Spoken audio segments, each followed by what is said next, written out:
fish production, because this is actually, they don't get smaller, they just die. We don't actually, the fish have higher mortality, these fish have higher mortality, and when they're smaller in the enriched creek bank, in the enriched system relative to the reference creek. And so we're working on putting this out, and it's not quite in print yet, but we're working on getting it out, so it's kind of a cool finding. So the tide experiment shows us that habitat connectivity is important to controlling energy flow across landscapes. And so now, I'm going to talk about this long-term data set we have in Plum Island. So that is a long-term stable isotope data set to look at how energy flows across the entire marsh landscape. So now now we were talking before about the connectivities of these smaller scales. So now I'm going to look at the actual estuary shed level and what the animals are doing to move energy and nutrients around at the larger sort of estuarine level. So we sample every year with our snowmobiles in September. Three places in Plum Island Sound. We sample in the Parker River, which this is in a oligohaline sort of zone. This is the biggest contributor of freshwater to the Plum Island Estuary. And so you have a sort of a mix. It's a transitional area between a river, sort of wetland, freshwater marsh into more marine saltwater marsh. We sample the middle part of the bay, which is dominated by salt marsh, Spartina alterniflora habitat, Spartina patens, and then the lower part of the bay, which is more beachy and is a lot more influenced by the ocean here, by the coastal ocean over here in the Atlantic.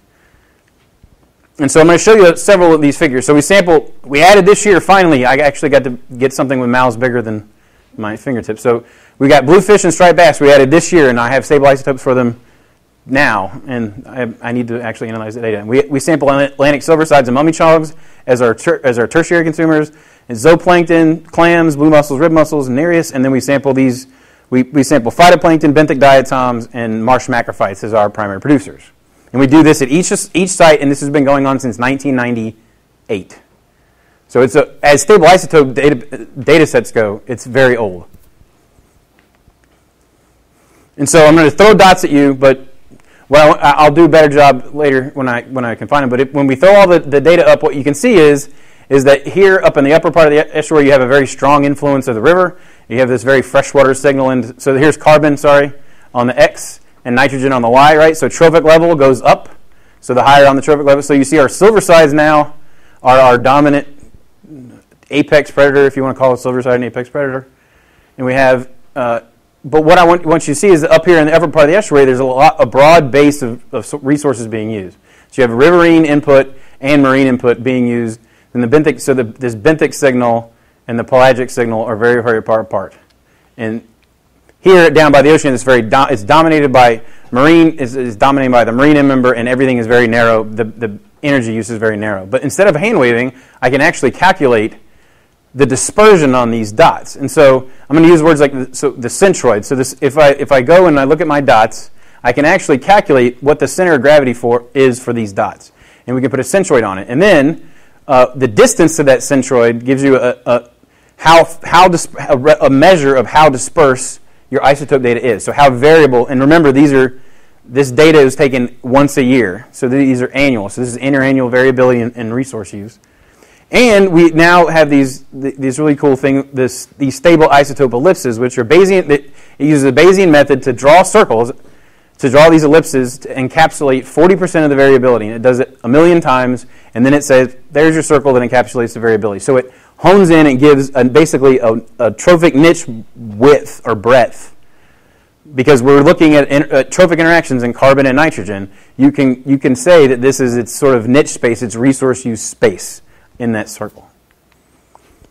And so when we look at the centroids in the oligohaline zone, so this is the mean distance to the centroid in the oligohaline zone, and the middle bay and the lower bay for the consumers in black and the producers, what we see is that our producers' centroids they have very low variability in the primary producer isotope value each year. So our producers' values aren't changing, it's our consumers' values that are changing. So the consumers are using different primary production sources, not the primary production sources are changing every year. And then we compare, so now I'm going to compare these niche spaces Because our primary production sources aren't varying, we know that it's actually the resource use that's varying. So here's carbon again on the X, nitrogen on the Y, and these are the isotope ellipses for silversides, mummy chog, and zooplankton. I have other ones, but these were the ones that occur at each location. And if I put all of the claims and everything, it's a little hard to look at. So if you're interested, I can show them to you later. So when we look, we see obviously that the consumers here have a lot broader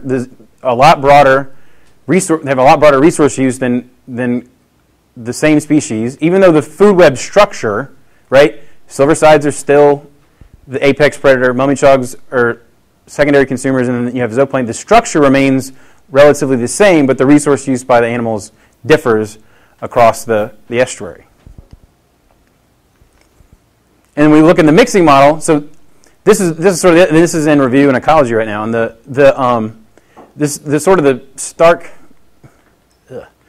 stark thing to me. So this is particulate organic matter, benthic diatoms, C4 grasses, and C3 plants. And this is in the upper part of the estuary. We have where the oligohaline zone is. And this is particulate organic matter, benthic diatoms, and C4 plants. And this is in the middle and lower part of the bay. So when you look at my Spartina salt marsh dominated habitat, you actually see that particulate organic matter, or phytoplankton, is the primary driver of the production in this estuary, which is completely counter to the detritus-based ecosystem. The only critter that actually is composed primarily of C4 grasses are my mummy chogs in the middle part of the estuary, where they're surrounded by salt marsh. So this C4-dominated system is actually driven by water column production, which is sort of enlightening to us. Because for the longest time, everyone sort of thought this whole ecosystem was driven by Spartina detritus. And so when we look at this, how that varies and how that is driven in the estuary, so this is the mean salinity in the oligohaline reach of the Parker River. So this is the upper part of the Parker River. When we're looking at the variability in the mummy chog here interannually, and when we're looking at drivers and things that might be driving that variability, the contribution of the pelagic organic matter, so the POM, it increases with decreasing salinity. So there's more use when there's more water coming down over the dam. There's more use of pelagic organic matter, and you're like, oh, well, big deal. But these are mummy chogs that feed on the bottom that do not feed out of the water column. So what this indicates is that the system takes the nitrogen, produces stuff in the water column, that stuff falls down, is remineralized and reused in the sediment, and then the mummy chogs pick it up. And I can actually we actually have done a nitrogen tracer addition to show this mechanism. But it can vary as much as 90% of their productivity, as much as 90% of their energy comes from the POM in really wet years, and then in really dry years, it's almost entirely benthically driven. So the system, when water comes over the dam, this sort of link is critical for keeping that stuff, keeping the productivity in the system, and then recycling it and keeping that energy flowing in the estuary instead of it just being blown out to the sound. And then we look at, these are the trophic levels of mummy chogs and silversides. And then this is days of flooding. So this is, again, marsh access for these consumers. And so in the upper part, this is the upper part of the estuary, the middle part of the estuary, and then the lower part of the estuary. So where the salt marsh dominates, you see when there's increased flooding, we see increased trophic level of mummy chogs. And so the mummy chogs, when they have more time on the more flooded marsh, will go up and access the small invertebrates that are up on the high marsh and actually increase their trophic level by almost an entire trophic level. Whereas that really doesn't happen anywhere else in the estuary with silversides either. So this marsh access when the fish are in the salt marsh is really critical, and it has a big impact on what trophic level they're feeding at and how much productivity you could expect out of them in a year. And so when we think long term about what's going to happen to the Plum Island estuary, as sea level rises and we flood more marsh, so what will happen? So as sea level rises, you'll compress this oligohaline. We actually have flow models that show this. You'll compress this oligohaline part of the estuary, and you'll lose that sort of the resonance time that allows for those phytoplankton blooms to get caught up in the benthos, and you'll increase access to these marsh areas for fish. And so what we expect is that as the sea intrudes, we'll see greater reliance on benthic productivity and marsh productivity out of all of our fishes, and less sort of having it be less driven by pelagic organic matter. And so in the future, what I'd like to do is I'd like to start using these metrics in places where we have sort of long-term data sets and look and compare across ecosystems and look at food web structure and niche spaces across ecosystems and see how that varies. And then on top of that, look at how geomorphology and how these setups where you have things like seagrass beds coupled with mangroves and coral reefs, how that geomorphic structure helps move energy around ecosystems. And so animals aren't response variables. They can be very important to ecosystem dynamics, and they can actually control, in some cases, the outcomes of the environments that we see them. And so I just want to acknowledge my co-authors and all the help that I got and my funding sources for everything. And thank you all for paying attention on Friday.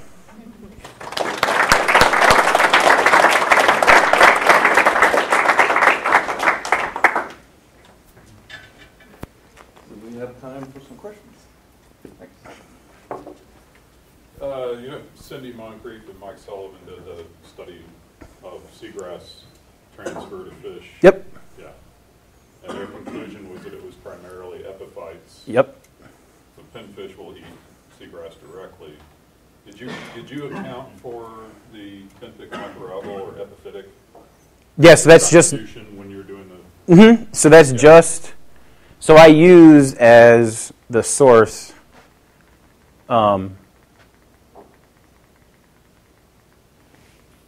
So the sulfur is the key to that, because sorry. Sulfur separated out. Sulfur separates it out. Okay. It's much harder to do with carbon. Yeah. The sulfur is what really drives. Because marine sulfate is is 20, and then you get when you have a lot of anaerobic respiration, it fractionates hard on sulfur, so you get these really depleted sulfur values. Yeah, sulfur is good for that. Yeah. So that was the key. With nitrogen, it would have been, or with just carbon, no. I was wondering, so for the gag grouper, you were looking at pinfish as the source of nutrients moving from the seagrass outwards.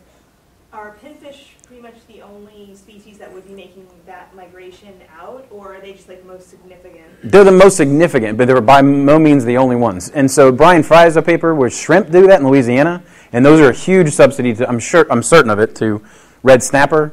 Like in the estuary in Plum Island, everything kind of in the winter, literally dictionary thick ice forms on the marsh, and everything moves down into the estuary. And we get, I don't have the data plotted up yet, but like with my striped bass and bluefishes, they consume marsh productivity to the tune of 30 to 50%.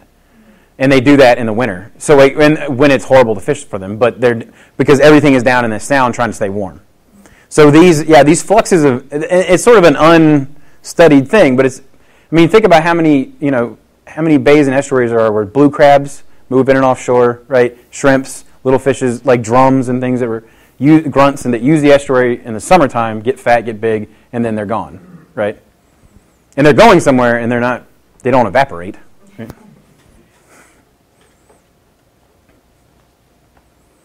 So when you add a whole bunch of nitrogen to the tidal creeks up at Plum Island, the banks start caving in. Yes. This is something that also is observed out in the broader world up there. There's been a number of people who have commented how marshes on the Cape in a lot of places are collapsing, and nobody's come up with a really coherent explanation, at least that I've heard, as to why it's happening in some places and not in others. Is it reasonable to assume that there may be a component that's based on eutrophication feeding into that? Absolutely. But it's very complicated, and we get in lots of fights about it. So it's kind of fun. But in southern marshes, you have a lot more sediment load than we have in those northern marshes. And we actually see the exact opposite response when we add nitrogen to the roots structure in southern marshes than we'd get in northern marshes. So there's that. We've done CT scans of marshes in the Atlantic Bight, and that have been added nitrogen, and they actually grow more roots. But that's because there's a lot more mineral soil there. So, but in the New England marshes, it's almost all peat. There's very little sand. So the cohesiveness of the, and so what happens, it's sort of two-pronged. You get the nitrate, which is the next most energetic electron acceptor, so you stimulate the microbial respiration of the sort of sublabile stuff, right? And then the plants are also putting down less structure. So in Long Island Sound, I mean, Brian Silliman and Steve Burness they would say that it's fishing, right? That because they have this sort of top-down view of. Yeah, I've heard the argument that you take away the top predators and the crabs propagate and all of this, but striped bass is a big predator that's going to be up in salt marshes, and striped bass abundances were lower in the past than they are now. Yes. So I never really bought the whole perfect crabs. Neither do I. No, and I think that that top-down we can talk about it later, but the. Yeah, I think that's a big, especially in New England, so like in Long Island Sound and those places, yes. Nutrients are a component, definitely. It can be a big component. That's pretty good. I stopped, right? I get fired up about the top-down thing because I think it's... Somebody push. Did you say a higher sea level is going to help the mummichogs by giving them greater access to the high marsh? Yeah, so in the short term, I would expect that we have lots more fish because you get more access and that you're going to start respiring. You'll start respiring the peat. You put more food in the food webs, more, in the short term. So in the short term, yes, but you're doing that at the cost of the marsh. So all that'll start getting reworked in the food webs, and you would see initially more. But then once it gets turned into mud flat and stops being marsh, then it goes down the tubes. That's what I would suspect.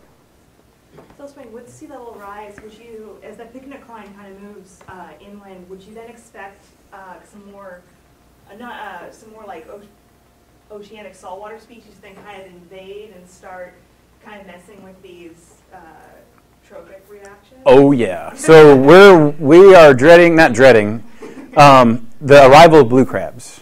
So the arrival of blue crabs in this system is going to be a shock to everybody because we have that mud snail I showed you.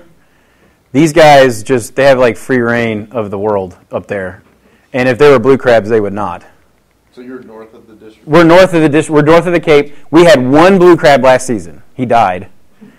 But as it gets warmer, as the water gets warmer, well, he died because we put him in a bucket, and took him and put him in the freezer. Right. But like there's these snails, they'll get densities of these snails that's off scale. And then it's like if you had a predator like a blue crab, we have green crabs, but they're wimpy. They're not blue crabs. So a big time predator up there is going to wreak havoc on some of this. Yes. Might it change the distribution of the types of mud snails? Oh, absolutely. Oh, yeah, absolutely. And it'll be interesting to see. And we've even thought about and we can't get permission from the conservation commissions, but putting some blue crabs up there and just being like, hey, they're not going to make the winter, and seeing what they do, but we can't. We haven't been able to get permission. It's like The Simpsons, right? The apes will die off in the winter, right? On your isotopic graphs where you have the separation using carbon of the marine and riverine end members. Yep. How much of that have you teased apart the difference between just benthic and pelagic having a 5 per mil difference versus marine and riverine end members having a difference? Because with the phytoplankton and benthic algae, you have an inherent 5 per mil difference between the two, whether or not it's marine or riverine. Yes. So this is 30. So the end member, the pelagic end member here is like negative 32, and the marine end member on that is 21. So it's 10 per mil, right? You're talking about this one, right? The upside down U-shaped graphs. Here? Yeah. Yeah. So it's they'd be. If you've teased apart how much is marine and how much is benthic versus pelagic. Oh, up here? With the POM, you mean? What are you talking about? So those are the raw values? These are just raw value. Yeah, these are raw values of POM, zooplankton of the upside-down triangles. The diamonds are POM. And so some of that inherent spread is just going to be that 5 per mil difference between benthic and pelagic, and then then on top of that you have the. Right, yes, yes. Yeah. Yeah, you'll have more recycling. You'll have the 5 per mil offset, whether it's freshwater or saltwater. Right. But then you'll have more recycled carbon in the terrestrial material, giving you the depleted value. Yes, thank you. I wasn't getting that. And this mechanism, and we go round and round and round and round, actually, about that figure. It's kind of amazing. Because our working model of the way that upper part of that river works is that every year there's a giant phytoplankton bloom that goes downstream and then feeds, it feeds the estuary proper. But this says that when you do like the calculations of the flux of that, most of it never even leaves the upper 10 kilometers of the river, actually. And I can prove it because I have oxygen data, but we don't. I'm not fighting with you about it, but You're preaching to the choir. right. So a lot of that stuff stays up there, and I think it just it gets worked into the food web and reworked and reworked and reworked. And when you have good years, is when you get a lot of the timing is right. You get the nitrogen over the dam at the right time, the bloom happens, and then it just gets caught and it stays there, and then the estuary works on that productivity all year or all summer.